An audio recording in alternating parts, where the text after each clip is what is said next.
बोला. नमस्कार, माझे नाव शुभम शामराव शिंदे.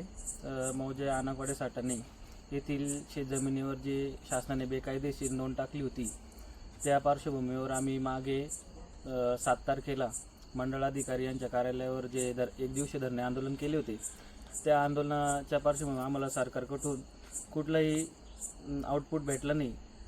त्याच्या पुढील स्टेप म्हणून आम्ही आता 17 तारखेला येवले येथील प्रांत ऑफिसला एक दिवसीय धरणे आंदोलन करणार आहोत. आणि तरी आम्हाला जर या सरकारने न्याय दिला नाही तर आम्ही सर्व शेतकरी एकत्रित त्या ठिकाणी प्रांत ऑफिससमोरच आत्मदहन करून आमचं जीवन संपवणार आहोत. या लढ्यामध्ये आम्हाला अजून एक आमचे शेखरदादा पगार यांची साथ भेटलेली आहे आणि त्यांनी आम्हाला जाहीर पाठिंबा दिला आहे. आम्ही आमच्या शेतकरी तर्फे त्यांचे आभार मानतो. मनमाडमध्ये शेतकऱ्यांचा एल्गार. सातबारावरील MIDCचा शिक्का हटवा, अन्यथा सामूहिक आत्मदहन करणार. मनमाडहून एक मोठी बातमी येत आहे. नमस्कार, मी संभाजी पगार. आपण पाहत आहोत लोकशाही माझा SP न्यूज इंडिया. आपल्या मातीसाठी आणि हक्काच्या सातबारासाठी आता नांदगाव तालुक्यातील शेतकरी मृत्यूच्या दारात उभा ठाकला आहे.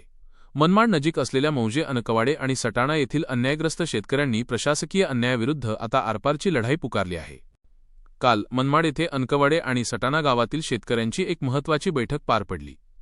या बैठकीत शेतकऱ्यांचा मोठा आक्रोश पाहायला मिळाला.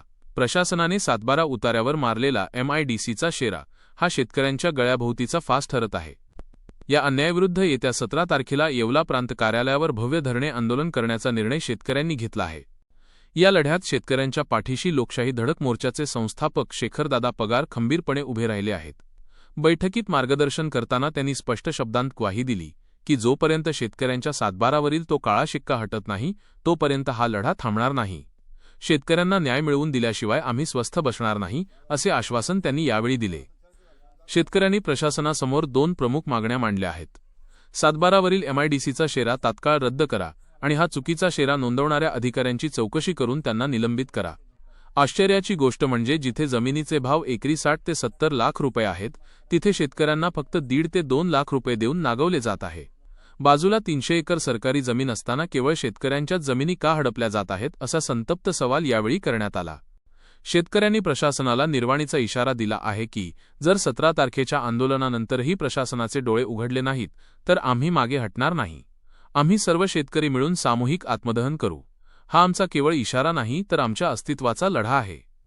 या आंदोलनाला लोकशाही धडक मोर्चाचे नाशिक जिल्हाध्यक्ष अनिल जाधव, कृष्णा दुधेकर आणि योगेश अण्णा गर्दे यांनी देखील आपला जाहीर पाठिंबा दिला आहे. मी संभाजी पगार आणि तुम्ही पाहत होतात लोकशाही माझा SP न्यूज इंडिया. आवाज जनतेचा हक्क, लोकशाहीचा. सटाणे येथील सर्व शेतकरी बांधव जमलेला आहोत आणि त्यानिमित्ताने या ठिकाणी अशी चर्चा करण्यात आली की दिनांक 17/4/2026 रोजी शेतकऱ्यांचा जो प्रश्न आहे, शासनाने जी MIDCचा बोजा आमच्या उतार्यावर लावलेला आहे, तो बोजा लावताना शेतकऱ्याला कुठल्याही प्रकारात विचारात घेतलेले नाही, नोटिफिकेशन दिलेले नाही आणि त्यामुळे शासनाने एक प्रकारे शेतकऱ्यावर हा अन्याय केलेला आहे.